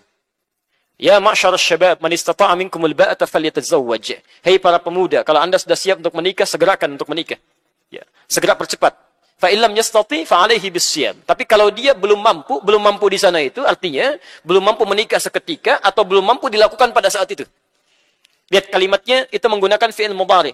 Bisa present, bisa continuous, bisa future. Artinya bisa sekarang, bisa terus, bisa nanti. Ya, ada lam. Lam itu harfun nafyin lil madhi wal istiqbal. Dulu, sekarang, dan nanti. Jadi kalau nggak bisa sekarang, mungkin nanti diundur untuk sepekan kemudian. Atau sebulan kemudian. Kalau nggak sebulan kemudian, mungkin nanti. Masanya masih agak panjang. Kalau Anda belum bisa menikah seketika pada saat itu, kata Nabi, fa'alaihi bisyam. Kalau memang Anda memutuskan memilih perempuan itu saja, maka memulai untuk puasa dulu. Kalau belum ada pilihan pun, tapi hasrat untuk menikah sudah ada, maka puasa dulu, kata Nabi. Puasa. Apalagi yang pilihannya sudah ada, siap untuk pernikahan, tapi ditenggat dengan waktu. Apa pilihan terbaiknya? Kalau masih ingin menikahi perempuan yang dimaksudkan, fa'alaihi bisyam. Maka bangun hubungan dengan baik dengan Allah Subhanahu wa taala dengan meningkatkan puasa. Fa innahu kana lahu wijaun. Dengan puasa itu Allah yang akan menjaga orang yang bersangkutan. Ya, Anda masih 8 bulan. Saya menunggu istri saya selama 7 tahun. Istri saya menunggu saya 7 tahun. Jadi kami mengajukan proposal pernikahan pada ibunda kami. Kata ibu saya, amanahnya harus belajar minimal sampai S2. Baru mama izinkan menikah. Maka alhamdulillah Allah pisahkan kami, saya ke Tripoli, dan itu jalan Allah untuk memisahkan supaya kami tidak bermaksiat. Ya, Masya Allah. Jadi kemudian kami berpisah di situ, ya, calon istri saya sampaikan, jika ada yang terbaik, ingin menikahi Anda, ingin menikahi kamu, dan diizinkan oleh ayahmu, nikahi dia. Allah yang memberikan yang terbaik. Tapi kalau kamu mau bersabar, silahkan bersabar. Tunggu saya sampai selesai S2. Masya Allah. 7 tahun ditunggu, dan sampai sekarang, alhamdulillah, kami menikah. Masya Allah. 7 tahun. Anda masih 8 bulan. Alhamdulillah. Baik. Baik. Oke, Ustaz, kita punya waktu 5 menit lagi, Ustaz. Ini pertanyaan terakhir kayaknya. Assalamualaikum. Ustaz, jika suami istri lagi bertengkar, tanpa sadar si suami bilang, "Gih pulang," katanya. Tapi istri tidak pulang karena alasan anak, katanya. Namun setelah 3 hari, mereka suami, tanda kurung suami, baik kembali seperti sedia kala. Oh, tanya, kenapa kata-kata gih pulang itu berarti, apakah kata-kata gih pulang itu berarti cerai atau bukan? Mohon penjelasan. Oh, mohon tanyakan pada suaminya langsung. Itu cerai atau bukan gitu. Selesai, kalau tanya saya tidak tahu saya. Allahu a'lam bishawab. Tanyakan pada suaminya ya. Setelah itu baru saya sampaikan hukumnya, gitu kan? Baik. Pertama sebenarnya gini pertanyaannya, kenapa mesti bertengkar? Kalau ada sesuatu yang bisa dikomunikasikan, kenapa mesti bertengkar? Itu masalah dulu. Ya, awas hati-hati. Karena itu, persoalan-persoalan di rumah tangga itu runtut sekali. Masalahnya diberikan oleh Allah. Kata Allah, ini kemungkinan yang bisa terjadi. Hati-hati ya. Pernah belajar tentang fikih setan? Itu harus belajar. Anda kenal malaikat tapi nggak kenal setan. Seperti tahu jalan mulus tapi tidak pernah tahu lubangnya. Anda bisa kepleset. Setan itu musuh bukan? Anda tidak pernah belajar bagaimana musuh Anda bisa menggoda Anda, bagaimana bisa menghindarinya. Banyak setan, Pak, Bu. Hati-hati. Misal, setan di rumah tangga, sampai ada di rumah, ada, itu namanya dasim. Dasim, perempuannya dasimah dia. Baik kan muslim, muslimah, mukmin, mukminah, dasim, dasimah. Teman-teman, itu saking bahayanya. Itu langsung oleh Allah, cara kerjanya ditampilkan di Quran. Ya, dia punya 3 tugas itu. Tugas pertama, di Quran surah kedua Al-Baqarah ayat 102. Posisi paling kiri, dari atas sampai bawah. Di pertengahannya, lihat. Yufarniquna bihi bainal mar'i waz zawji. Ada setan yang punya tugas, ingin memecah belah harmonisasi rumah tangga. Anda mesti kenal itu. Hati-hati, setan ini pekerjaannya bagaimana caranya manusia bermaksiat. Kalau sebelum nikah, itu pasti akan didekat-dekatkan tuh, supaya maksiat. Padahal akad belum. Baru kenal, sudah jalan, naik beca berdua, seakan beca milik bersama, tukang beca nggak ada, gitu kan, jalan aja. Ya, gimana caranya maksiat? Tapi setelah menikah, demi Allah saya katakan, tidak ada yang paling menjengkelkan, kecuali pasangan sendiri. Dibuat bermaksiat itu, dibuat supaya ada pisah, supaya ada maksiat kepada Allah Subhanahu Wa Taala. Situasi terbalik. Ya, 3 bulan, 6 bulan pertama semuanya normal. Ya, 3 tahun, 4 tahun, 5 tahun. Silakan perhatikan. Yang paling standar aja ya, paling standar. Silakan cek. Ya, antum teman-teman yang laki-laki pamit gitu kan ke istrinya, "Mah, ke kantor dulu ya." Ya udah, silakan. Udah jalan. Suami orang ke kantor, Pak. Masya Allah. Ibu juga sama, minta ke bapak, "Pak, ngantar anak dulu ya." Ya udah, hati-hati. Istri orang ngantar anak, "Bu." Masya Allah. Ya, jadi dibalik tuh situasinya. Jadi yang sendiri, pasangan sendiri kelihatan tidak menyenangkan, pasangan orang lain bisa kelihatan bagus. Bisa berubah di situ. Ya. Makanya apa celah yang pertama kali dimunculkan? Al-Quran langsung memberikan jalan. Lihat kalimatnya. Pertama kata Quran di surah keempat ayat 34. Posisi paling kiri sebelah atas. Ya, lihat kalimatnya. Kalimat pertama yang disebutkan oleh Quran, kemungkinan terjadi adalah miskomunikasi. Hubungan-hubungan yang tidak baik akibat kegagalan berkomunikasi dengan cara yang tidak baik. Makanya ketika ada persoalan yang terjadi di rumah tangga, bahasa Quran pertama kali, fa'idhuhunna. Jalin komunikasi yang baik. Jangan ditunggu, Bu. Ya. Maaf, ini kelemahan kadang-kadang di sini nih. Ya, ada persoalan walaupun kecil, kadang-kadang didiamkan. Diam itu kan kesannya jadi prasangka. Jadi prasangka. Silahkan cek. Ya, kebanyakan sekarang temannya banyak kan. Saya mau tanya pada ibu. Ibu ingin jadi perempuan solihah? Baik. Apa ciri perempuan solihah itu? Di Quran cuma 2. Cuma 2. Quran surah keempat ayat 34. Fassolihatu. Perempuan yang solihah itu, satu qanitatun. Qanitat. Qanita itu taat pada Allah dengan cara menaati suami pada yang baik-baik. Jadi kalau suami ibu mengatakan pada yang baik-baik, cepat taati ibu. Surga ibu ada di situ. Mah berhijab dia, insya Allah. Malam tahajud dia, siap insya Allah. Keta'lim dia, insya Allah. Begitu ibu katakan demikian, lihat hadisnya, diriwayatkan oleh At-Tirmidzi. Lihat kalimatnya. Masya Allah, ini indah sekali.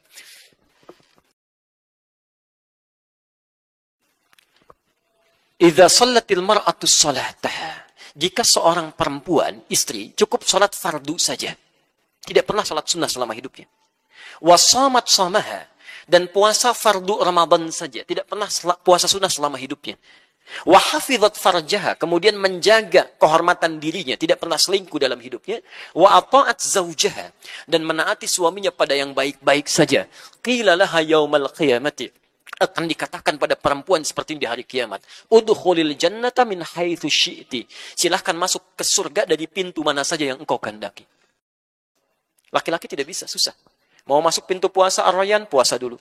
Ada pintu tahajud, ada pintu sedekah. Perempuan yang menaati suaminya pada yang baik-baik, kata Allah, Masya Allah. Ingat ya, pada yang baik-baik. Kalau suami minta pada yang tidak baik, ibu boleh menjawab atau menolak dengan cara yang halus.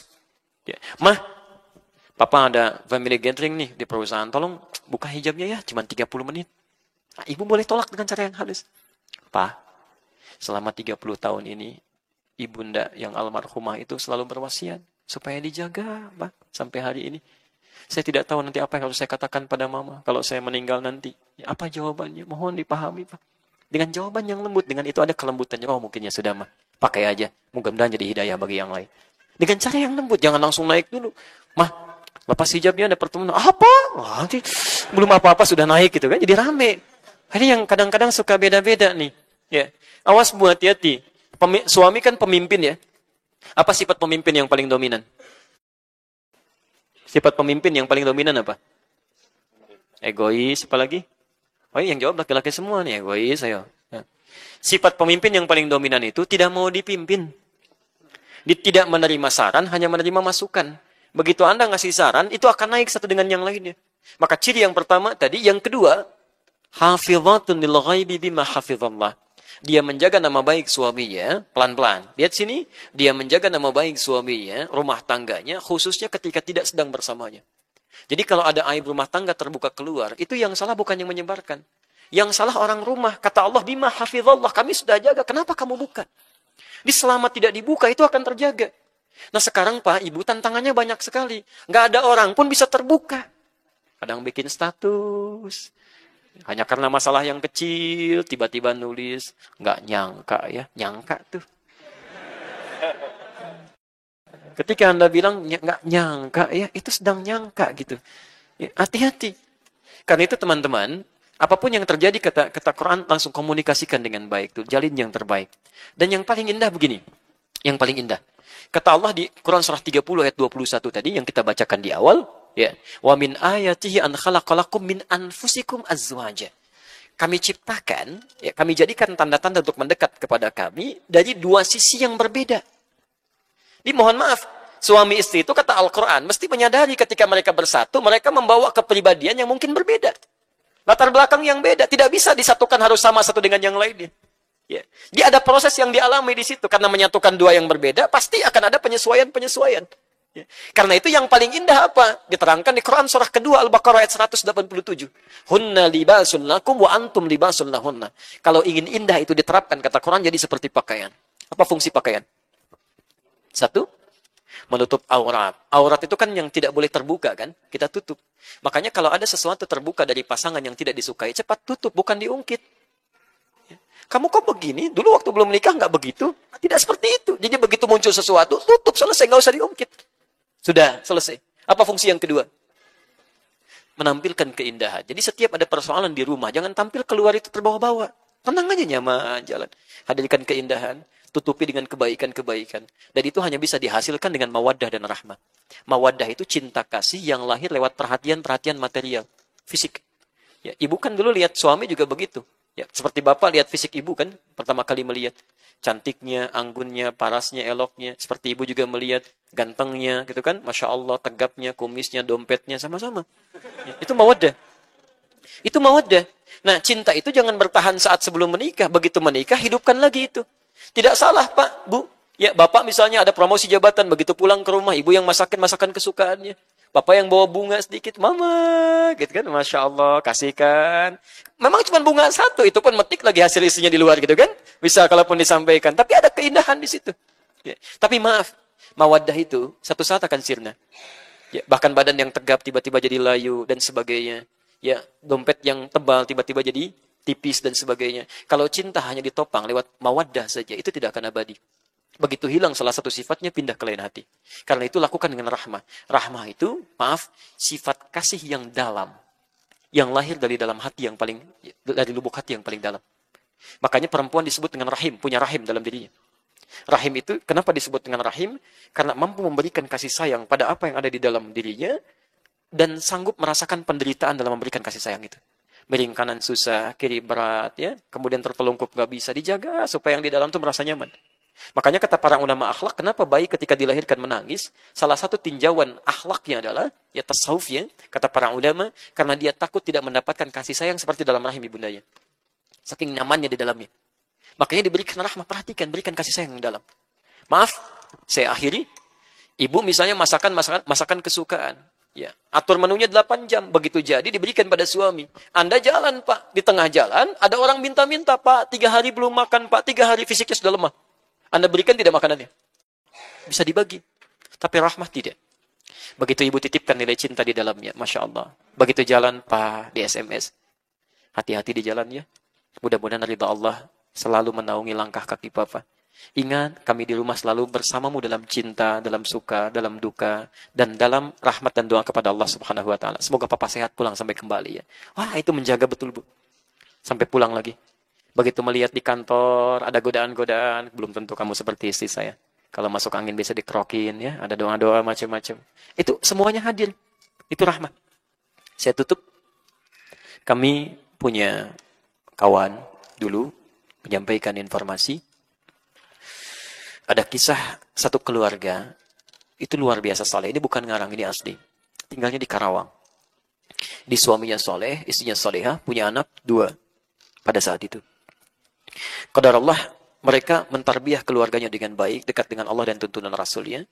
Satu kali, suaminya pulang, Ya, dalam keadaan lapar, capek, lelah. Begitu pulang, istrinya masih dalam keadaan masak, gitu kan. Ditinggal sebentar, dijemput di ruangan depan. Setelah dicium tangannya, kata suaminya, "Ma, tolong buatkan untuk pengganjal dulu." Masya Allah. Maka istrinya langsung ke dapur, buatkan mie, Bu. Buatkan mie. Suaminya duduk. Allahu Akbar. Ketika mulai dibuatkan mie itu, teman-teman sekalian, dibuat. Tanpa sadar karena sibuk pikiran kemana-mana, garam yang untuk sayur itu ketuangkan ke mie. Garam 1 sendok begini, dituangkan ke mie, diputar begini. Udah selesai. Perasaan bahagia, ingin memberikan sesuatu pada suaminya, kemudian dihadirkan. "Pak, silakan nikmati dulu," gitu kan. Masya Allah. Antum dalam keadaan capek, lapar, diberikan mie plus 1 sendok garam. Baik, suapan pertama kalau Anda dalam posisi suami yang dimaksudkan, apa yang disampaikan kira-kira? Perhatikan, rahmah ketika ditampilkan, tarbiyah ini hadir dalam kehidupan rumah tangga.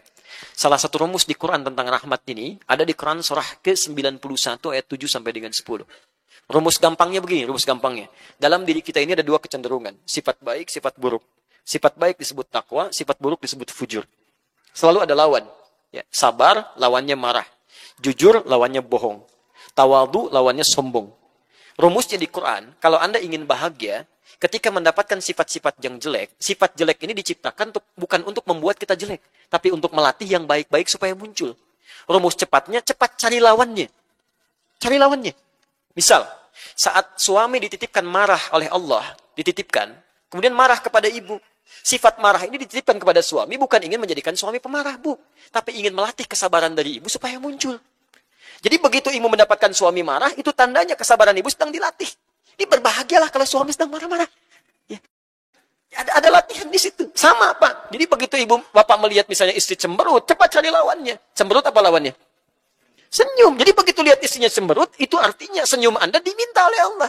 Ma, kayaknya kenal. Itu selesai. Jangan kebalik. Itu senyum Anda nanya. Kenapa kamu begitu? Emang kenapa? Oh, nggak nyambung gitu kan. Nah, sekarang laki-laki ini, suami ini Masya Allah, diberikan mie dengan garam 1 sendok yang sudah terasa. Garam apa rasanya? Apa lawan dari asin? Perhatikan, maka lahirlah kalimat-kalimat yang manis di lisannya. Ini nyata. Ma, ya Pak, sini sayang. Masya Allah. Sayang, anak 2. Oke? Datang, begitu sudah datang, belum selesai. Kata suaminya, lama rasanya kita tidak makan berdua. Sini sampai. Betul Pak. Sampingin, dibukakan.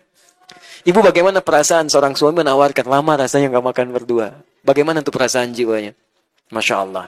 Begitu selesai, belum sampai situ, dahsyat kalimat ketiga. Sini papa suapin. Ketiga ini nyata loh. Begitu disuapi, sadar istrinya ada yang salah. Di sini terjadi rahmat Allah Subhanahu wa taala, Masya Allah. Begitu mengaku salah, bukan ketawa, tapi langsung terjatuh menangis. Beliau dicium kaki suaminya. Maafkan saya, Pak, saya tidak sengaja. Suaminya merespon lagi, jangan begitu, Bapak kan cuma bilang lama rasanya kita nggak makan berdua, katanya. Ya. Dia angkat istrinya, Masya Allah. Apa yang terjadi di situ? Karena masalah garam asin, tiba-tiba banyak yang manis yang muncul. Laparnya hilang, cintanya bersemi, masak bersama di dapur. Jadi masalah kecil itu kalau semua tarbiyahnya bagus, terjalin hubungan dengan Allah gampang gitu. Ya, memang gampang mengatakannya, tapi prakteknya juga tidak mudah gitu kan. Baik, Ustadz juga sama begitu, sama aja gitu kan. Makanya jarang ada Ustadz ceramah bawa istrinya gitu. Baik ya, tapi insya Allah istri kami menonton ya. Baik, teman-teman saya kira itu ya yang bisa kami sampaikan. Tidak ada pertanyaan lagi?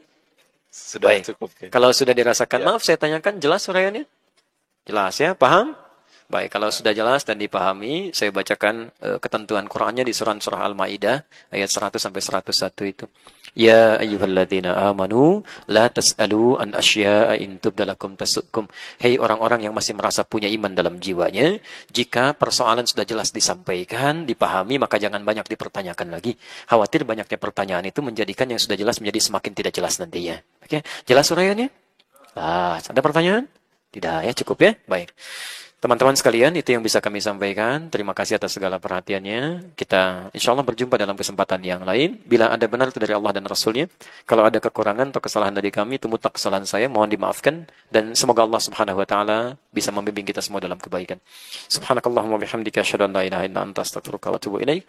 Wa akhiru da'wana alhamdulillahi rabbil alamin. Wal 'afu minkum. Assalamualaikum warahmatullahi wabarakatuh. Waalaikumsalam warahmatullahi wabarakatuh.